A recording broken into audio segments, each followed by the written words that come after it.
જય ભગવાન. એક્ઝામ્પલ 9.3 કિરણ પ્રકાશશાસ્ત્રમાં આપણો એક્ઝામ્પલ 9.3 રકમ રીડ કરીએ તો આ પ્રમાણે છે. રકમ એટલે સામે રાખી કે મહત્વનું છે, બાકી તમારી ટેક્સ્ટ બુકમાં છે જ. એક અંતરગોળ અરીસાની વક્રતા ત્રિજ્યા 15 સેન્ટીમીટર છે. તો આપણે અંતરગોળ અરીસો આકૃતિ સમક્ષ દેખાય. અરીસાની સામે વસ્તુને 10 સેન્ટીમીટર પહેલો પ્રશ્ન, અને બીજા માટે 5 સેન્ટીમીટર દૂર મૂકતા, શબ્દ થોડો બીજો, રાખતા, મૂકતામાં ન મજા આવે, ખબર હે ને? હા, તો રચાતા પ્રતિબિંબના સ્થાન, પ્રકાર અને મોટવણી શોધો. મતલબ કે પ્રતિબિંબનું સ્થાન શોધવાનું છે. વસ્તુના સ્થાન આપેલા છે. વસ્તુના સ્થાન એટલે વસ્તુ અંતર, અને પ્રતિબિંબના સ્થાન એટલે પ્રતિબિંબ અંતર, એ મેળવવાના છે. હવે પહેલો પ્રશ્ન વારાફરતી લે તો 10 સેન્ટીમીટર માટે વાતો કરવી. અંતરગોળ અરીસો આકૃતિમાં દેખાય. વક્રતા ત્રિજ્યા એટલે સી અને પી વચ્ચેનું અંતર, રેખાખંડ સીપી, આપણને આર કહીએ. કેન્દ્ર લંબાઈ હંમેશા એનાથી અડધી હોય, એને આપણે સ્મોલ એફ કહીએ. ખરેખર વસ્તુ ક્યાં રાખી હશે? આર આપણને 15 આપ્યા, તો એફ કેટલી થાય? અહીં માહિતી પ્રમાણે જોઈએ રકમની, તો આર આપણને 15 આપેલી છે સેન્ટીમીટરમાં, તો એફ કેટલી થાય? 7.5. આ 15 તો આ 7.5. વસ્તુ સ્થાન કેટલા સેન્ટીમીટર બતાવે? 10. એટલે અંદાજ મારી આમાં ક્યાંક હશે, અહીંયા વસ્તુ હશે. પહેલા પ્રશ્ન માટે વાત હાલે. વસ્તુનું સ્થાન યાની કે વસ્તુ અંતર અહીંયા કેટલું આપ્યું? તો કે 10 સેન્ટીમીટર. પ્રતિબિંબનું સ્થાન, પ્રકાર અને મોટવણી શોધો. સ્થાન નક્કી કરી લો અને મોટવણી શોધી દો, એટલે પ્રકાર તો આપોઆપ ખ્યાલ પડે મોટવણીના આધારે. તો અહીંયા મેળવવાનું શું છે? તો કે પ્રતિબિંબ અંતર v અને મોટવણી. આ બે સવાલ છે આપણી. પહેલા સવાલમાં 2 સવાલ, એમ બીજા સવાલમાં પણ 2. તો મૂળ વાત ઉપર આવીએ. હવે એફ યુ અને વી વચ્ચેનો સંબંધ હોય એવું સૂત્ર આપણે હમણાં જ ભણેલા છે, અરીસાનું સૂત્ર. તો અરીસાનું સૂત્ર અહીંયા રજૂ કરીએ તો 1/u પ્લસ 1/v બરાબર 1/f. આ સૂત્ર મુજબ. પણ આ સૂત્ર ભણ્યા ત્યારે આપણે એક વસ્તુ ક્લિયર કરી હતી કે આમાં સંજ્ઞા પ્રણાલી વાપરવી. ભાઈ એક્ઝામ્પલ ગણતી વખતે તો એક જ વખત યાદ રાખી લેજો, ખાસ ધ્યાનથી. સંજ્ઞા પ્રણાલી કઈ રીતે યાદ રાખવી?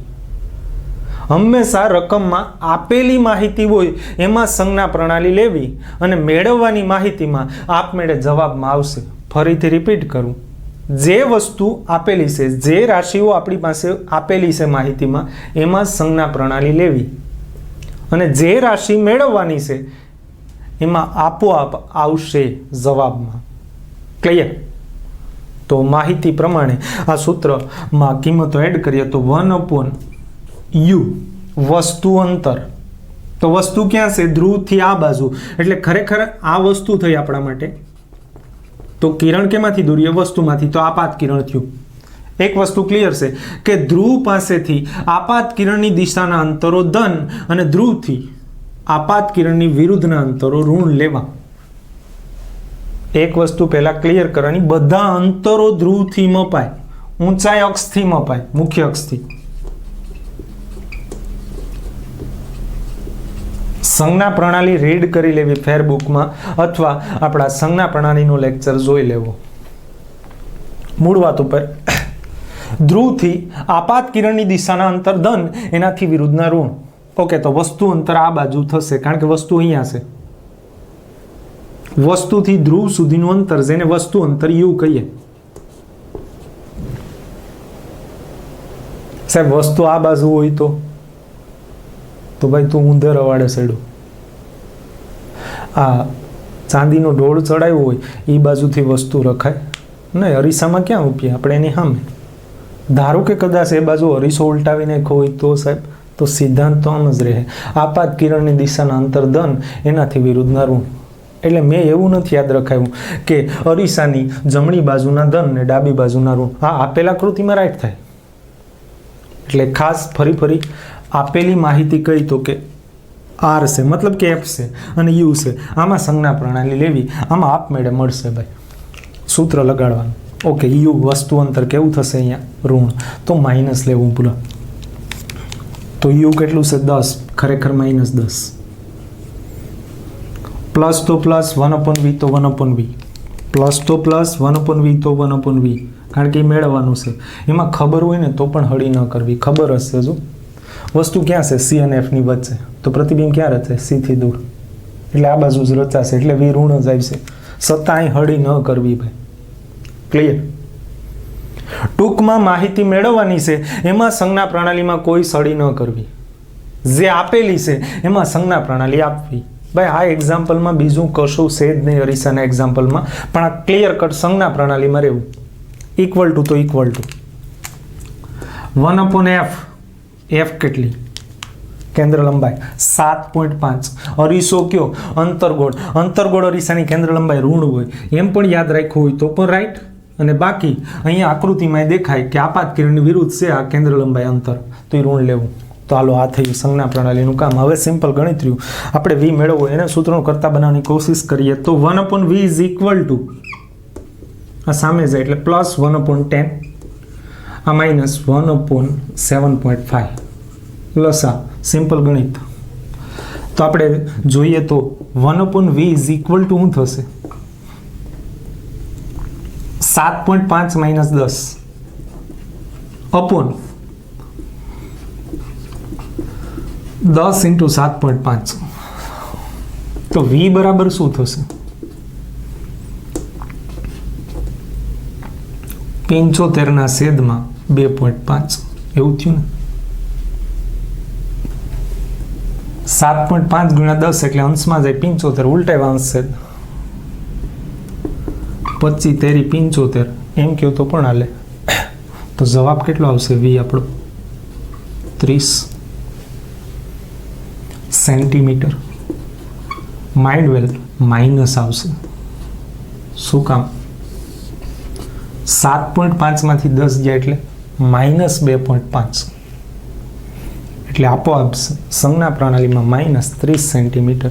એટલે કે અરીસાથી 30 સેન્ટીમીટર આ બાજુ માઇનસ એટલે આ બાજુ લેવાનું. કે ખરેખર અંતર કોઈ દી ધન કે ઋણ હોતા જ નથી, અંતર હંમેશા ધન જ હોય.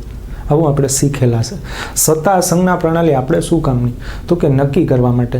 જો પ્રતિબિંબ અંતર ધન આવે તો પ્રતિબિંબ આભાસી હોય, કારણ કે અરીસાની પાછળ હોય. અને જો પ્રતિબિંબ અંતર ઋણ આવે તો પ્રતિબિંબ વાસ્તવિક હોય. એટલા માટે આ છે. તો આ પહેલો કેસ ક્લિયર થયો આપણે. હવે મોટવણી.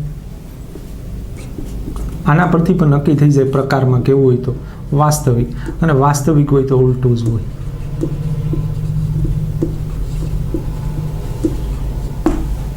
વાસ્તવિક અને ઉલટું આ પ્રતિબિંબનો ખરેખર પ્રકાર થયો. સ્થાન 30 સેન્ટીમીટર, -30 આ બાજુ. મોટવણી. તો મેગ્નિફિકેશનનું સૂત્ર બે છે, h' અથવા hi/ho. હજી એક અંતરના ફોર્મમાં તો -v/u. અહીંયા ઊંચાઈની કોઈ વાત જ નથી, એટલે એ સૂત્ર લાગુ ન પડે તો સીધું સિમ્પલ યાદ રહી જાય -v/u. આ સૂત્ર મુજબ એમાં v કેટલું?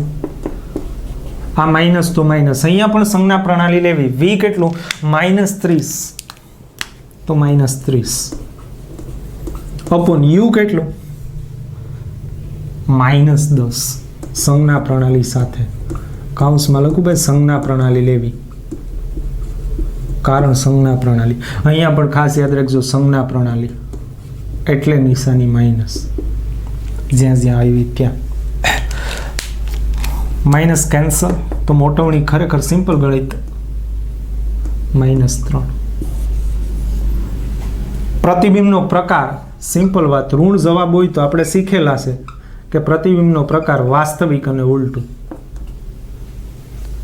મોટવણી >1 હોય તો વસ્તુ કરતાં મોટું, <1 હોય તો વસ્તુ કરતાં નાનું, અને =1 હોય તો વસ્તુ જેવડું. તો અહીંયા મોટવણીનું મૂલ્ય એટલે માનાંક એમ જોઉં તો કે >1 છે, એટલે લખી શકીએ વસ્તુ કરતાં મોટું.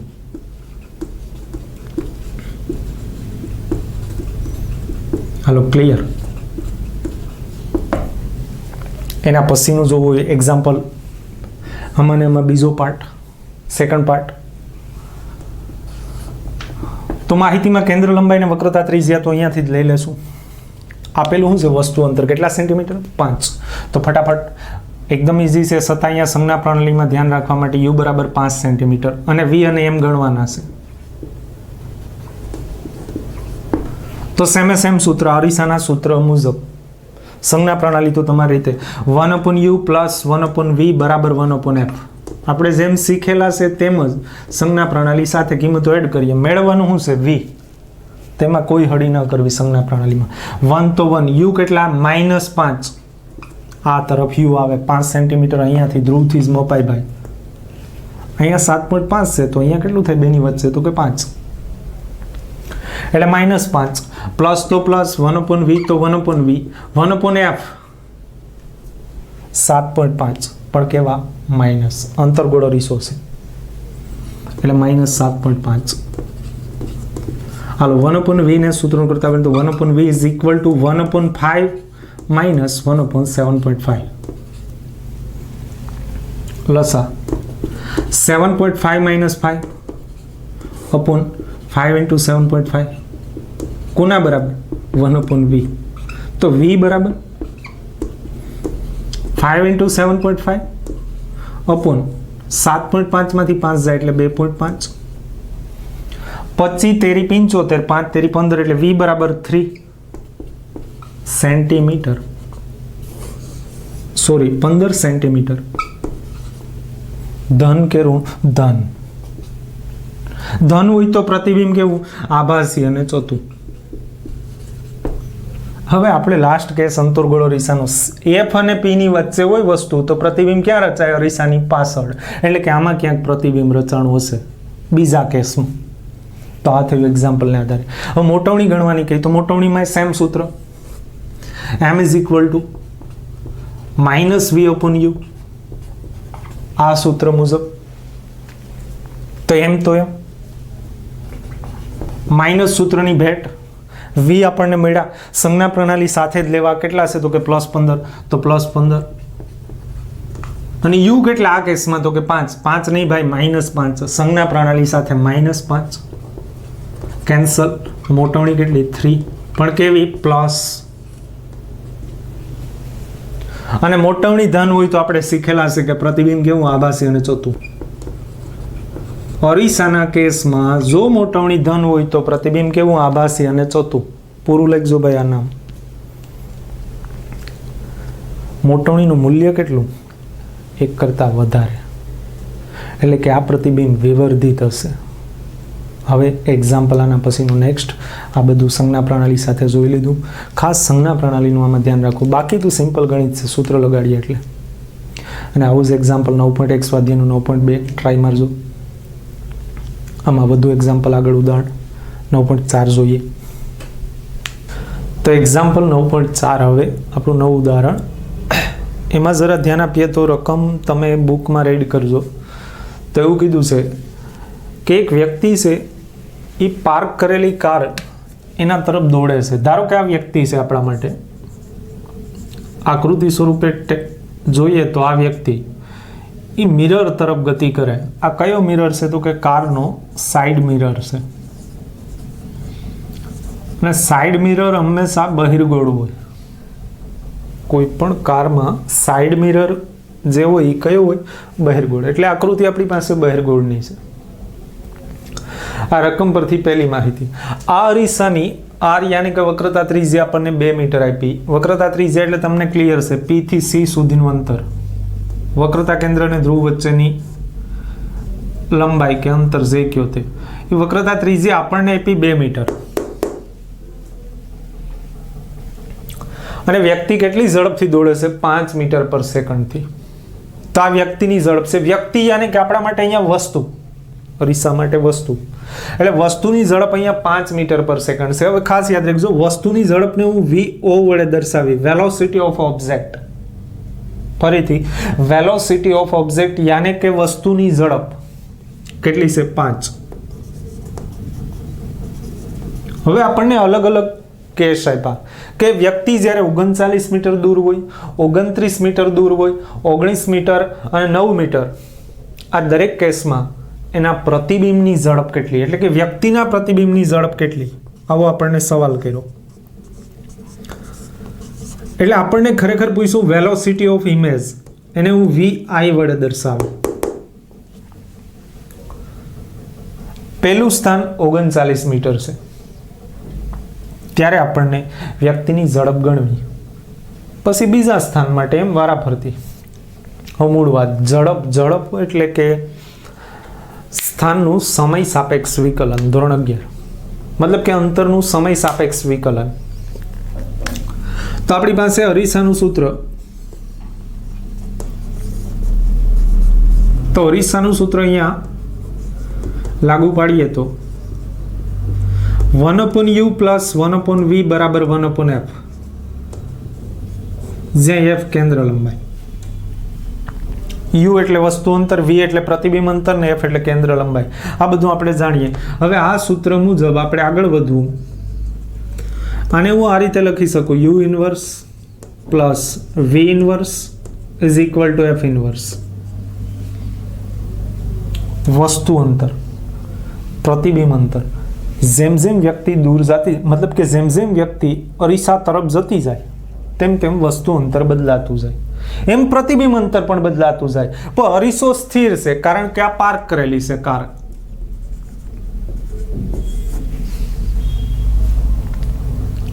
એટલે અરીસો નથી બદલાતું કહેવાય એવું માગું, મતલબ કે એની કેન્દ્ર લંબાઈ ન બદલાય, કેન્દ્ર લંબાઈ અચળ પદ થયું. હવે કહેવાય એવું માગું કે આ સમીકરણનું આપણે વિકલન કરવું, ટી સાપેક્ષ વિકલન, સમય સાપેક્ષ વિકલન.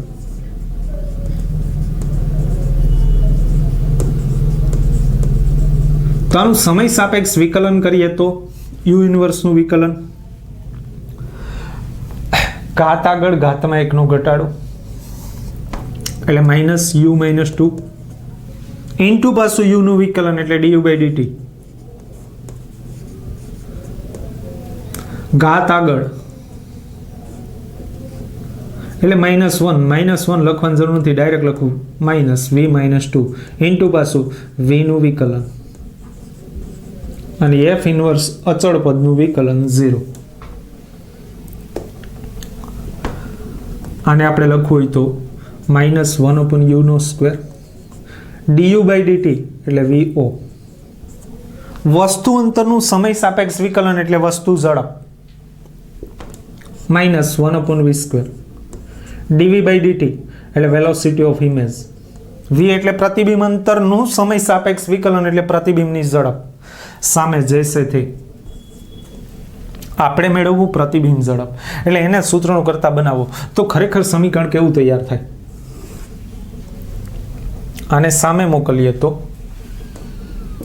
-1/v² ઇન્ટુ vi બરાબર 1/u² into vo.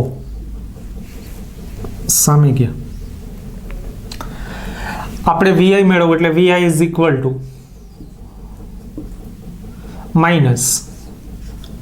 -v²/u² into vo. ભાઈ દરેક પદની ઓળખાણ ક્લિયર રાખજો. ભાઈ vi એટલે પ્રતિબિંબ ઝડપ, vo એટલે વસ્તુ ઝડપ અને v એટલે પ્રતિબિંબ અંતર, u એટલે વસ્તુ અંતર, એનો સ્ક્વેર છે એટલે સંયુક્ત રીતે આવું લખી શકું -v/u હોલનો સ્ક્વેર ઇન્ટુ vo. vi એટલે પ્રતિબિંબ ઝડપ, આ માઇનસ સૂત્રની ભેટ આવી, v/u મોટાવણી પર લખી શકો. અને આ ઝેનિટ ગુજકેટના MCQ માટે પણ આ સૂત્ર મહત્વનું. અહીંયા રીત અલગ છે, એક્ઝામ્પલમાં ટેક્સ્ટ બુક કરતાં રીત થોડી અલગ રાખી, સરળ પડે એટલા માટે. મૂળ વાત ઉપર આવીએ. આપણે પ્રતિબિંબ ઝડપ મેળવવી તો આ પ્રતિબિંબ ઝડપ તૈયાર છે સૂત્ર vi. vo એટલે વસ્તુ ઝડપ આપેલી છે કેટલી, તો કે 5. આ તરફ જાય એટલે -5 પર લેવું હોય તો લઈ શકાય, કારણ કે આપાત કિરણની દિશાના અંતરો ધન, એટલે ધ્રુવથી આ તરફના અંતરો ધન, તો એ તરફ આપણી ઝડપ છે, મતલબ કે એ વેગ છે, એ આપણે ધન લેવું હોય તો લઈ શકીએ. અને v એટલે પ્રતિબિંબ અંતર, u એટલે વસ્તુ અંતર. પહેલા કેસમાં આપણે વ્યક્તિ 39 મીટરે કીધો, મતલબ કે પહેલો કેસ આપણે ગણીએ તેમાં વસ્તુ અંતર એટલે કે વસ્તુનું સ્થાન u આપ્યું કેટલું, તો કે 39 મીટર. અને v મેળવવું પડશે. f આપણી પાસે છે, કારણ કે r 2 મીટર હોય તો કેન્દ્ર લંબાઈ વક્રતા ત્રિજ્યાથી અડધી હોય એટલે 1 મીટર. તો હવે v મેળવી લઈએ, u મળી ગયેલ છે, આપેલું છે, v મેળવી લઈએ અને v આપેલું છે એટલે vi મળી જાય. તો મૂળ વાત ઉપર આવીએ તો ફરીથી પાછું અરીસાનું સૂત્ર 1/u + 1/v બરાબર 1/f. આ સૂત્ર મુજબ આગળ વધીએ. આમાં સંજ્ઞા પ્રણાલી લેવી. ઓકે, તો 1/u વસ્તુ આ તરફ છે તો આ દિશાના અંતર ઋણ ગણાય, એટલે કે u આપણા માટે 39 એ -39 ગણાશે. પ્લસ તો પ્લસ, 1/v તો 1/v જે આપણે મેળવવું, અને 1/f એટલે f આપણને આપ્યો 1 અને બહિર્ગોળ અરીસો છે એટલે કેન્દ્ર લંબાઈ ધન જ હોય, કેમ કે વક્રતા ત્રિજ્યા પર ધન જ હોય. ધ્રુવથી આ બાજુનું અંતર એટલે ધન. આ ખાસ સમજી લેજો ભાઈ. સંજ્ઞા પ્રણાલીની તો અગાઉના એક્ઝામ્પલમાં આપણે વાત થયેલી છે. તો મૂળ વાત ઉપર આમાં v કાઉન્ટ કરીએ તો v 1/v બરાબર કેટલા થાય? તો કે 1 + 1/39 બરાબર. સામે ગયા એટલે પ્લસ, એટલે 1/v = આપણને મળે 40/39. ખરેખર v બરાબર કેટલા મળે? તો કે 39/40. પ્રતિબિંબ અંતર ધન છે, અને પ્રતિબિંબ અંતર ધન હોય તો તમને ખબર હશે પ્રતિબિંબ કેવું હોય? તો કે આભાસી અને ચોથું, મતલબ કે અરીસાની આ બાજુ અરીસાની પાછળ આ બાજુ મળશે. એ તો બહિર્ગોળ અરીસામાં મળે જ તે. હવે જે આપણે કીધું તે વ્યક્તિની ઝડપ, ખરેખર વ્યક્તિના પ્રતિબિંબની ઝડપ,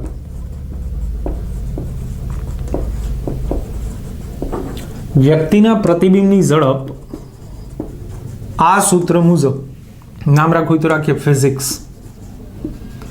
સમીકરણ ફિઝિક્સ મુજબ આપણે ગણીએ. હવે આપણી પાસે બધી કિંમતો ઉપલબ્ધ છે. તો velocity of image is equal to minus v, તો કે 39/40 upon u 39, ખરેખર -39 all નો square into velocity of object કેટલા? તો કે 5. સંજ્ઞા પ્રણાલી સાથે લઈએ તો -5. આ માઇનસ ગુણ્યા માઇનસ એટલે પ્લસ, માઇનસનો વર્ગ એટલે એ પણ પ્લસ, 39 કેન્સલ એટલે ખરેખર વધશે 1/40 નો સ્ક્વેર ઇન્ટુ 5. કોના બરાબર? Velocity of image. કઈ રીતે સ્ટેપ આપ્યું? માઇનસ ઇન્ટુ માઇનસ એટલે એ તો પ્લસ, માઇનસનો વર્ગ એ પણ પ્લસ, 39 કેન્સલ, 1/40 નો સ્ક્વેર ઇન્ટુ 5, 5 જશેથી. હવે આનું સદરૂપ આપીએ તો velocity of image is equal to 1/40 એટલે મને લખી શકું 40 × 40 ઇન્ટુ 5, 8 × 5 40, 4 × 8 32 એટલે 1/320 મીટર પર સેકન્ડ. આ થઈ 39 મીટર. જ્યારે વ્યક્તિ દૂર હોય ત્યારે એના પ્રતિબિંબની ઝડપ ખરેખર 1/320 મીટર પર સેકન્ડ છે. હવે ટેક્સ્ટ બુકમાં ઘણા જોઈશો રીત અલગ છે ત્યાં, અને જવાબ પણ અલગ છે થોડો. 1/280 આવે ત્યાં, પણ યાદ રાખો ત્યાં સરેરાશ ઝડપ ગણેલી છે. આપણે ઝડપ પૂછી છે એટલે ઝડપ જ ગણેલી છે. અહીંયા ત્યાં સરેરાશ ઝડપ ગણેલી છે. પર સેકન્ડનો 1 સેકન્ડનો ફેરફાર કેટલો થાય એના આધારે ગણેલી છે. રેફરન્સમાં પણ એ રીતથી પણ તમે ગણશો તો એ જવાબ આવશે. પણ મૂળ આપણે આ રીતે ગણ્યું જે સરળ પડશે તમને. હવે બીજો સવાલ તમને કહી તો u બરાબર 29 મીટર માટે કેટલું? તો અહીંયા કઈ રીતે આવશે? 39 છે ત્યાં 29 લખો છે એટલે તમને અહીંયા આવશે 29/30 આવશે. એટલે કે v આવશે 29/30. અહીંયા v કેટલું મળશે આ ગણશો તમે એટલે v મળશે 29/30.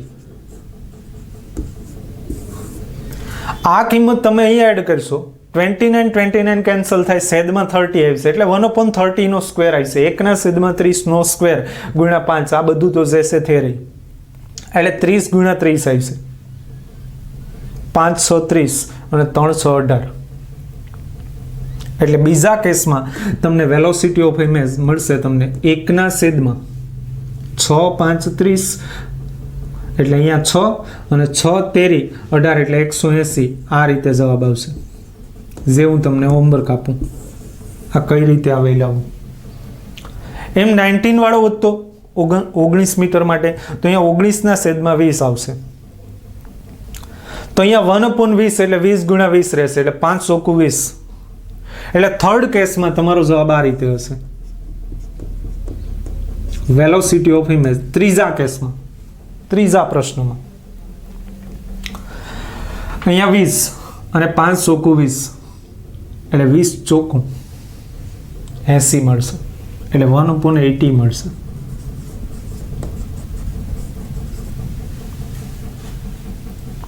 એના પછીના કેસમાં એટલે ચોથો કેસ, એમાં વેલોસિટી કેટલી આવે તો અહીંયા 9/10 કેટલા આવશે 10. 9/10 અહીંયા લખશો એટલે અહીંયા 9/10 છેદમાં 9 9 કેન્સલ એટલે 1/10 નો સ્ક્વેર એટલે 10 × 10 ને ગુણ્યા 5 આવે. 1/10 × 10 એને ગુણ્યા 5 આવે. 5 દુ 10 એટલે 1/20 આવશે. એટલે ચોથા કેસમાં આપણો જવાબ આવશે 1/20 મીટર પર સેકન્ડ. હવે જો અહીંયા ખાસ સમજવાનું હું છે એ ખાસ ધ્યાન આપજો. આપણને વ્યક્તિની ઝડપ તો 5 મીટર પર સેકન્ડ છે, એટલે કે વસ્તુની ઝડપ, વેલોસિટી ઓફ ઓબ્જેક્ટ. આ ઝડપ 5 મીટર પર સેકન્ડ હશે અને આ ઝડપ તો અચળ છે. જ્યારે જેમ જેમ વ્યક્તિ અરીસા તરફ જતો જાય તેમ તેમ તેની ઝડપ વધતી જાય. જો છેદ વધતો જાય કે ઘટતો જાય તો ઝડપ વધતી જાય. મતલબ કે બહિર્ગોળ અરીસામાં વ્યક્તિ અચળ ઝડપથી અરીસા તરફ ગતિ કરતો હોય તેના પ્રતિબિંબની ઝડપ હંમેશા યાદ રાખજો વધતી જાય. આવું કેમ?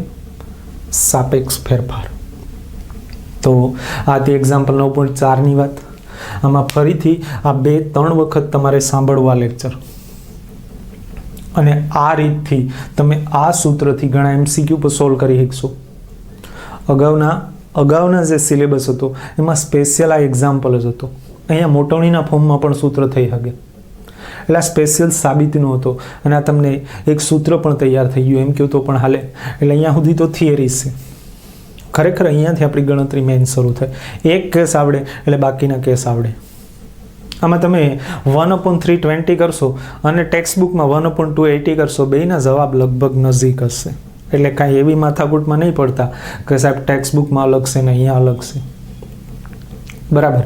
તો છતાં પણ કંઈ ડાઉટ હોય વોટ્સઅપ કોલ અસ્તુ.